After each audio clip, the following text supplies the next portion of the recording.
సమాజమే దేవాలయమని, పేద ప్రజలే దేవుళ్ళని భావించి పేదల కొరకు సంక్షేమ పథకాలను ప్రవేశపెట్టి దేశానికే ఆదర్శంగా నిలిచిన యుగపురుషుడు నందమూరి తారక రామారావు గారు.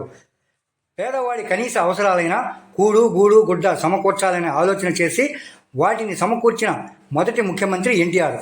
యువతకు, బడుగు బలహీన వర్గాలకు రాజకీయ భవిష్యత్తును ప్రసాదించిన గొప్ప నాయకుడు ఎన్టీఆర్.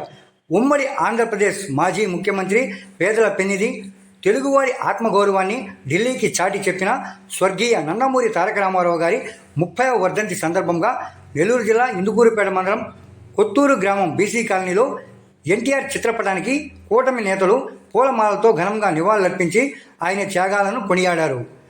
బీసీ కాలనీ పోలేరమ్మ గుడి వీధి నందు కమ్మకుట్టి గాయత్రి రంగవల్లులతో ఏర్పాటు చేసిన శివుడి గడపలో ఉన్న ఎన్టీఆర్ చిత్రాన్ని కూటమి నేతలు సందర్శించి చిత్రకారుని అభినందించి చిరు బహుమతి అందించారు. ఈ కార్యక్రమంలో టీడీపీ రాష్ట్ర కార్యదర్శి, AP MSME director రావేల Veerendranaidu, TDP మండల అధ్యక్షుడు ఏకొల్లు పవన్ రెడ్డి, టీడీపీ అధికార ప్రతినిధి పొన్నెబోయిన చెంచుకిషోర్, కోఆపరేటివ్ బ్యాంక్ మాజీ అధ్యక్షులు గునిపాటి రమేష్ రెడ్డి, పిఎల్ రావు, మునగాల రంగారావు, పేడూరు రామచంద్రయ్య, బీజేపీ మండల అధ్యక్షులు కైలాసం శ్రీనివాసరెడ్డి తదితరులు. ఈరోజు పెద్దలు, దైవాంశ సంభూతులైనటువంటి విశ్వవిఖ్యాత నట సార్వభౌములు శ్రీ నందమూరి తారక రామారావు గారి 30వ వర్ధంతి కొత్తూరు గ్రామం బీసీ కాలనీ జరుపుకోవటం చాలా సంతోషంగా ఉంది. గడిచిన 29 సంవత్సరాల నుంచి కూడా ఈ కార్యక్రమం ఇక్కడ దిగ్విజయంగా తెలుగుదేశం పార్టీ నాయకులు, కార్యకర్తల ద్వారా జరుపుకుంటూ ఉన్నాం. మనం తెలుగువాడి ఆత్మగౌరవం దిశలా వ్యాప్తి చెందడానికి ముఖ్య కారణం పెద్దలు అన్న నందమూరి తారక రామారావు గారు. ఆ రోజు తెలుగు వాళ్ళకి సొంత ఐడెంటిటీ కావాలన్న ఒక నినాదంతో పార్టీ పెట్టిన 9 నెలల్లోనే అధికారంలోకి వచ్చి ఎన్నో ప్రజా సంక్షేమ కార్యక్రమాలతో ముందుకు పోయిన వ్యక్తి అన్న నందమూరి తారక రామారావు.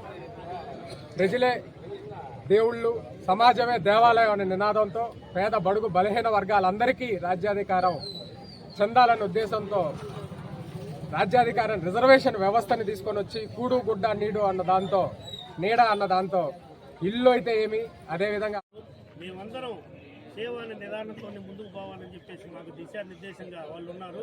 అందరూ ఇలాగే కలిసిమెలిసి ప్రజలకు సేవ చేసుకుంటూ ముందుకు వెళ్తామని చెప్పి మీడియా పరంగా తెలియజేసుకుంటూ, మీడియా మిత్రులకి, అలాగే ఈ కార్యక్రమానికి చేసిన మండల స్థాయి నాయకులకి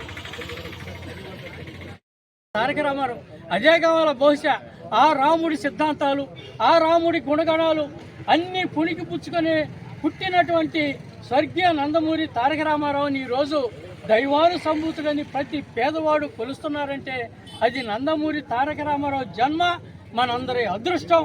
ఇది తరతరాలు సూర్యచంద్రులు ఉన్నంత వరకు కూడా స్వర్గీయ నందమూరి తారక రామారావు గురించి చరిత్రలుగా చెప్పుకుంటూ ఆయన యొక్క సూచనలు, ఆయన యొక్క భావాలకు అనుగుణంగా తెలుగుదేశం పార్టీ నడుస్తూ చంద్రబాబు నాయుడు గారు తీసుకొస్తున్నారు.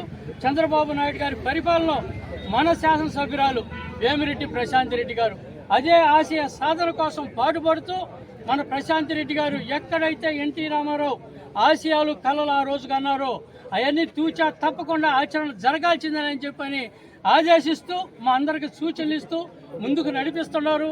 ఎన్టీ రామారావు ఆశయ సాధన కోసం మేమందరం నిరంతరం పాటుపడుతూ ఉంటాము, పోరాటం చేస్తూ ఉంటామని చెప్పని తెలియజేస్తూ సెలవు తీసుకుంటున్నా.